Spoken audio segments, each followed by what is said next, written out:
Bueno, pues en otra emisión de Sin Corbatas, este podcast, pues que trata de obtener una visión muchísimo más humana de los personajes que entrevistamos, que tienen diferentes ámbitos, como hemos visto, políticos, sociales, de comunicación, pero con la idea de rascarle más a fondo para conocer a la persona. En este caso que hoy nos ocupa con la diputada Aide Reyes Soto, no es tanto a la política, que no se puede separar, pero sí vamos a buscar un poquito más sus puntos de vista humanos. Me da mucho gusto que estemos aquí, diputada. Muchísimas gracias, Jaime, y ya que el programa se llama así, Sin Corbatas, pues ya sabes que puedes llamarme Aide, tu amiga de siempre. Lo diputado se nos quita a los 3 años, pero la mitad pero si se reeligen se va a 6, ¿no? A los 6, pero la mitad dura todavía. Muchas gracias por la invitación a este espacio. Gracias, Aide, siempre con un reconocimiento importante. Fíjate que yo recuerdo haberte conocido con bastante anterioridad y de repente verte militando en el PAN o trabajando con gente del PAN, no sé si eras militante, con el difunto Memo Zabaleta, ¿no? Que en paz descanse. Y luego de repente me parece que en el PRD o ahí no estuviste. No, pero de ahí a Morena. Que uno hoy, gracias a nuestro amado presidente, los ha colocado en polos totalmente opuestos, ¿no? Y lejanos. El PAN por allá, Morena por allá. Para empezar, Aide, ¿cómo se te dio este cambio? Porque es algo que ha sucedido con mucha gente, sí, del PRI, del PAN, del Movimiento Ciudadano, que de repente ya son morenistas. En tu caso, ¿qué fue lo que desde adentro se generó para decir, voy hacia allá? Bueno, te comento, fíjate que por ahí del año 2004, sin militancia en ningún partido político, me acerqué a la campaña que en ese entonces se dio a través de una coalición, que fue la campaña de Gabino Cue, en el año 2004. Se perdió aquel proceso electoral, pero dentro de este espacio tuve un agradable reencuentro con un entrañable amigo mío, con el que estudié la preparatoria y que lo conocía de muchos años atrás, que era Guillermo Zabaleta, que él estaba como número 1 en la lista pluri del PAN para el Congreso local. Me invitó a incorporarme con él en su equipo de trabajo una vez que pasó esta campaña y que ya no tuvo ningún puerto, y yo me incorporé a trabajar a su equipo de trabajo. Nunca me afilié al PAN más allá de como simpatizante, porque ahí hay no sé cómo sea ahorita, pero había como miembro activo, miembro adherente, que adherente era como ser simpatizante. Digamos que siempre estuve en ese estatus, no trascendí en el sentido pero de hacer... Pero fue más entonces por la amistad con Memo que por una identificación ideológica. Así es, pero más allá de eso, yo creo que también el momento...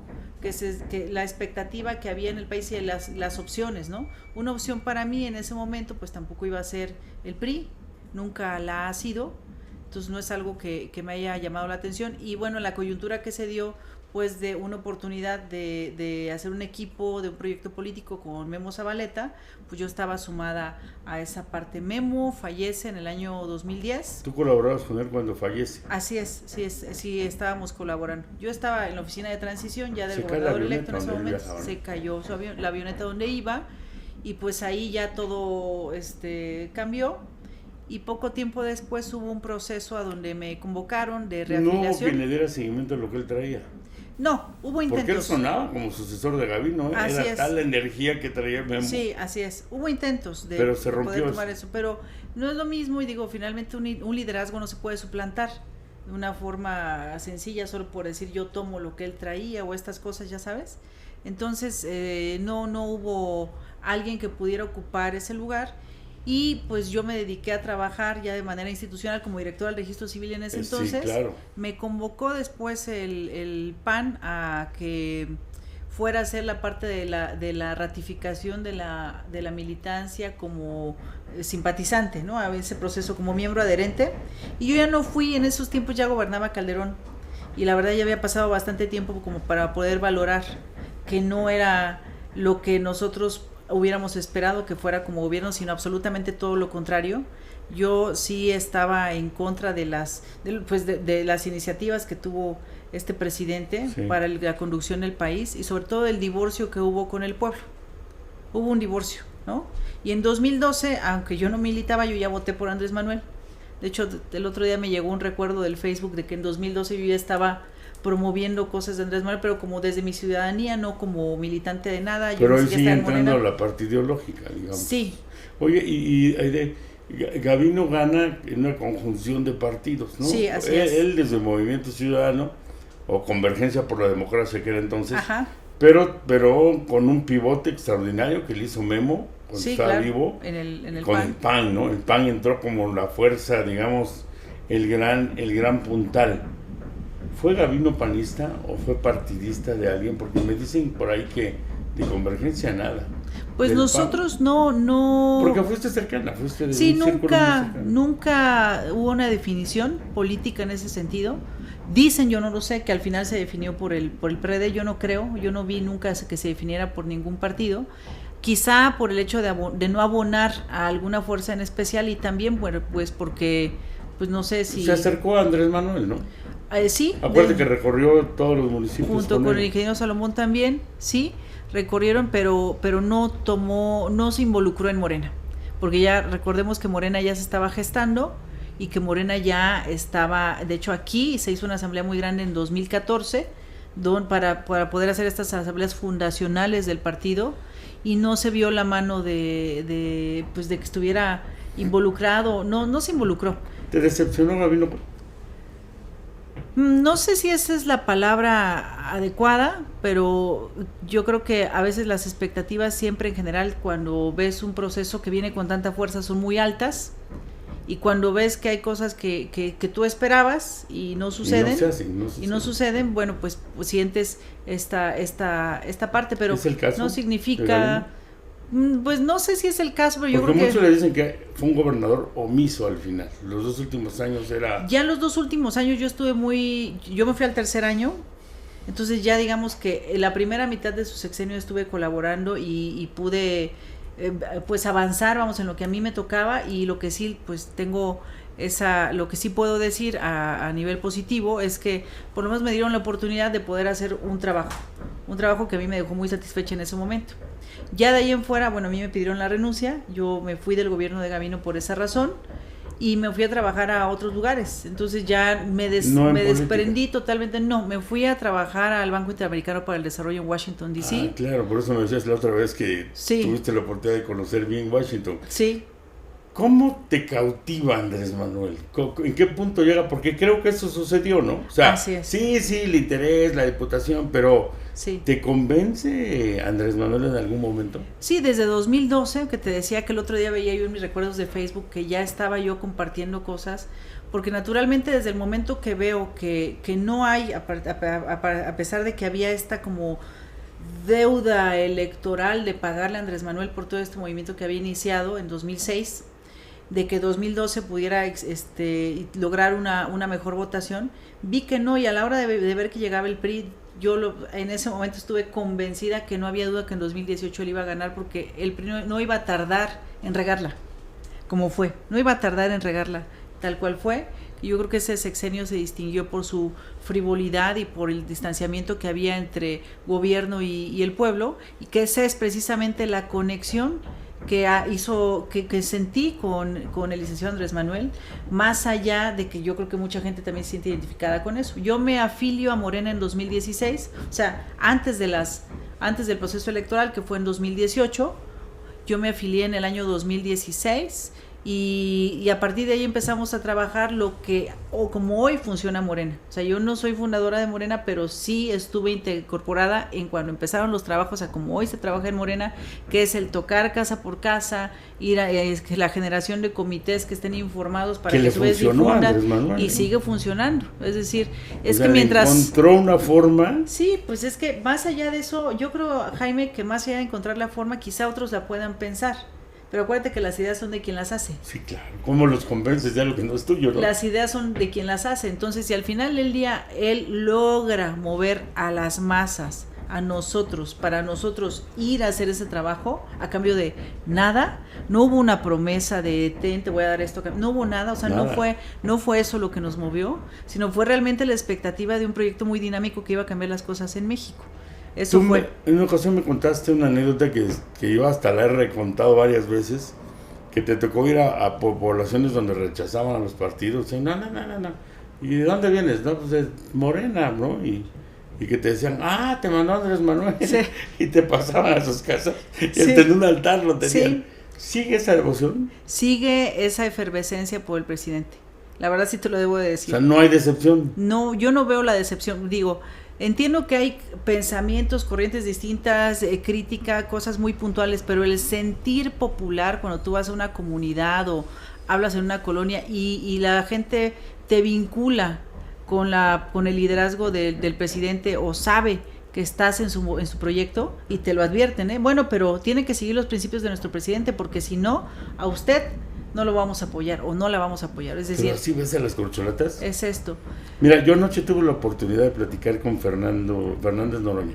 Gerardo Fernández Escuché, bueno. y me llamó la atención aparte porque no sé si te acuerdas que hace unos años debatías con él por Twitter. Estoy bloqueado del Twitter pero los dos dijimos, bueno, pues vamos a dar una entrevista, ¿no?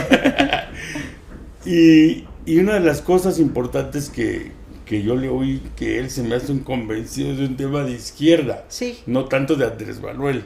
O sea, sí lo respeta, sí le da su lugar, pero dijo algo muy interesante. Yo siempre he sido de izquierda, ni Mario Delgado, ni Claudia, ni nadie. Y yo le dije, entonces, si todos van por la continuidad de la transformación, ¿qué diferencia hay de votar por Claudio, de votar por usted, o de votar por el antecedente? Esa es una buena pregunta. El antecedente. Esa es una buena pregunta. Hay que ver de dónde venimos, los que somos coherentes. Pero yo pienso que la política es cambiante. Hoy puede haber alguien que sea... Andrés Manuel fue presidente del PRI en Tabasco. Sí, la política es dinámica, sí. ¿Tú qué piensas? Si hay diferencias de que vamos a votar por Claudia, o vamos a votar por Adán, o por Xóchitl Gálvez del PAN? Bueno, sí. Bueno, en el caso de las continuidades son 4 corcholatotas, ¿no? Sí, en ese caso todos ya dicen, votar por el PAN ya es otra cosa, bueno, sí. pero los corcholatos dicen, voy por el proyecto de Andrés Manuel. Sí, igual Claudia, igual Adán. ¿Dónde estará la diferencia, Aide? Yo sí creo que hay diferencia porque somos seres humanos, Jaime.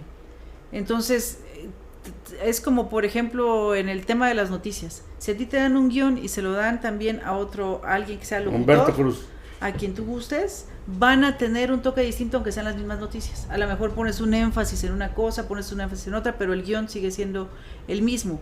Yo, digamos, haciendo la analogía, pensando en que sí hay diferencias, es porque yo creo que estos aspirantes lo que pretenden es seguir consolidando lo que son las cuestiones fundamentales de lo que puede significar desde la visión y que pretende el presidente de que sea un sello histórico el empezar la 4T, pues es precisamente las políticas nacionalistas, el tema de las políticas sociales, o sea, estar el péndulo hacia ese lado. Y que aunque tú tengas tu propia personalidad y a lo mejor quieres poner otro programa distinto o quieres implementar alguna acción diferente, pero que no se salga de esa ideología. Eso yo creo que eso ya es lo fundamental, porque si de pronto oscila el péndulo bueno, voy a seguir lo mismo, pero de pronto priorizo a las voluntades del mercado, lo que se va a hacer con la política económica. O regreso a los temas de derecha, ¿no? Exactamente, pues ya no va a ser eso. Que le achacan a Marcelo. Pero si aquí tú ves, tú como morenista convencida, sí, activista, te he visto que te metes a todos los proyectos, hay un seguimiento a las causas del gobernador. Sí. Yo creo que tú, Luis Alfonso, el grupo que ustedes conforman en el Congreso, pues el gobernador puede estar muy consciente de que tiene una lealtad con ustedes.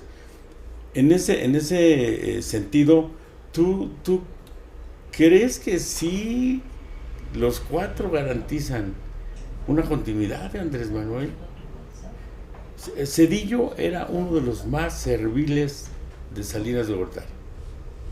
Si había un charco, te aseguro que se hubiera aventado al piso para que pasara encima. Y nadie hubiera imaginado que al llegar, lo primero que hizo fue meter al bote al hermano de Carlos Salinas. ¿Crees que hay una lealtad? ¿O él tendría que asegurarla y decir, te me sales del huacal y por aquí te aprieto?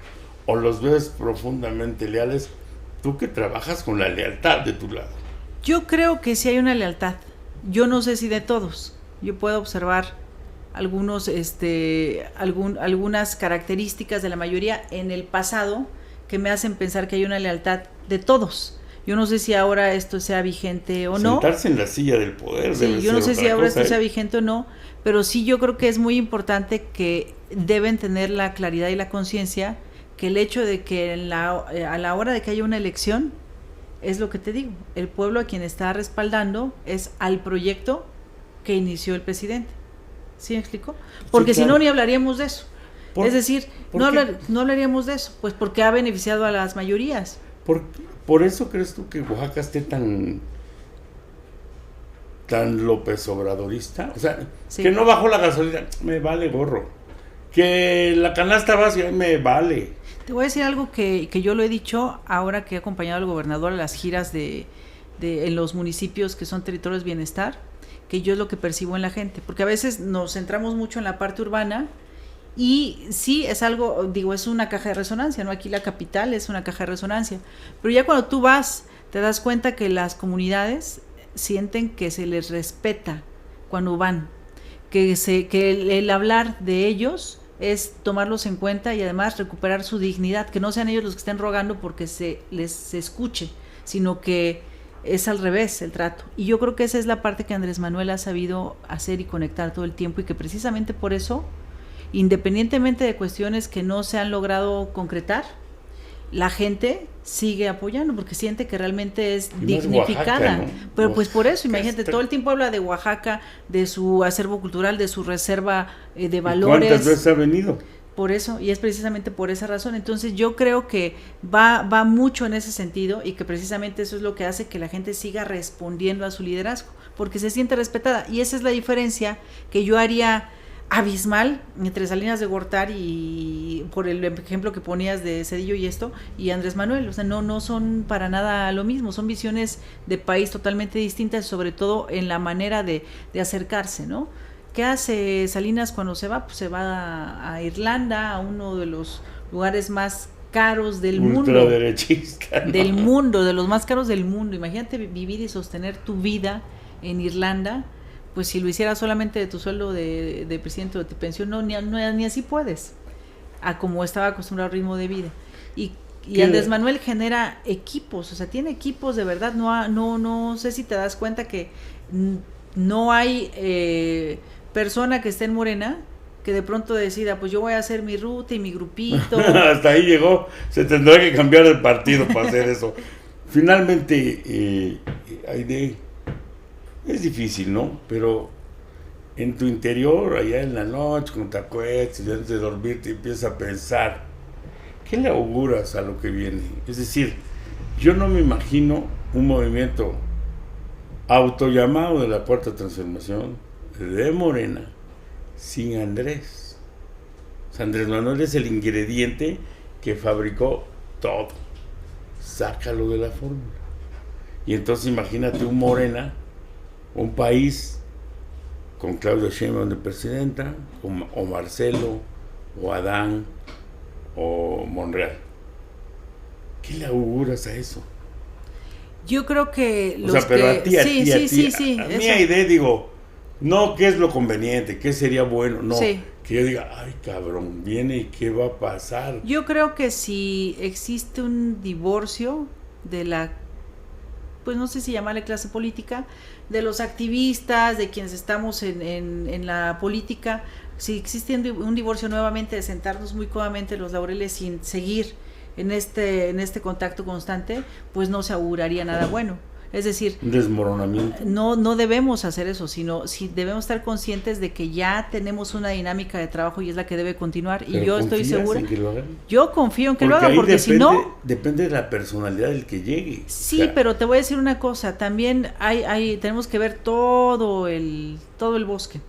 Y en el bosque pues también hay otros partidos, hay otras expresiones, hay otros movimientos, y que nosotros sabemos y tenemos muy claro que si no lograron avanzar estos 6 años, a pesar de que salgan en un medio de comunicación y digan algo, alguien de la oposición, a pesar de que hagan algo, nada más es de boca, pero no van, y literalmente con cego atrillado, no van y se ensucian los zapatos. Entonces, como no quieren hacerlo, y si un movimiento, el que tú quieras, con o sin Andrés Manuel, lo continúa haciendo, pues difícilmente nos van a alcanzar.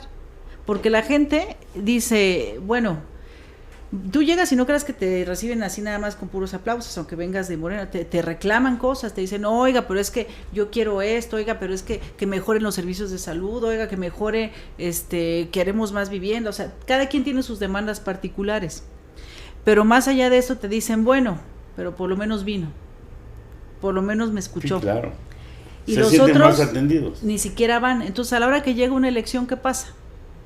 Está bien, hay expectativas que no se cumplen, pero aunque sea me fueron a ver, ¿no? Me fueron a tocar la puerta y no... Y más si le toca un programa social. No vamos una vez, sino vamos varias. Ese es el tema, y no hablo de mí en lo particular, sino de todo el movimiento. Entonces, mientras se siga haciendo eso, yo sí veo muy difícil, y mientras los demás no lo hagan, veo muy difícil que haya a corto y a mediano plazo un desmoronamiento. Y lo que sí, yo creo que siempre, eso sí, debemos ser muy reflexivos y muy autocríticos de qué estamos haciendo.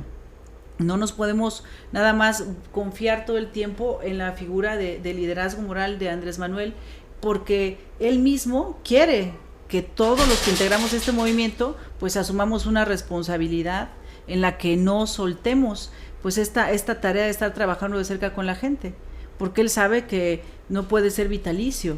Entonces, ¿cómo se logra la transformación de un país si no garantizas que por lo menos 18 años vas a implementar políticas sociales, políticas económicas? Y no un solo hombre, sino todos. Todos. Entonces, eso lo tenemos muy claro, por eso yo creo que también la autocrítica constante, la autorreflexión, la organización y la comunicación con el pueblo es lo que nos puede mantener vigentes.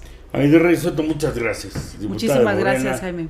Por el distrito 17, por el distrito 17, así es. Gracias, como siempre, un verdadero gusto platicar contigo. Muchas gracias y gracias, felicidades por esta iniciativa y este proyecto. Gracias.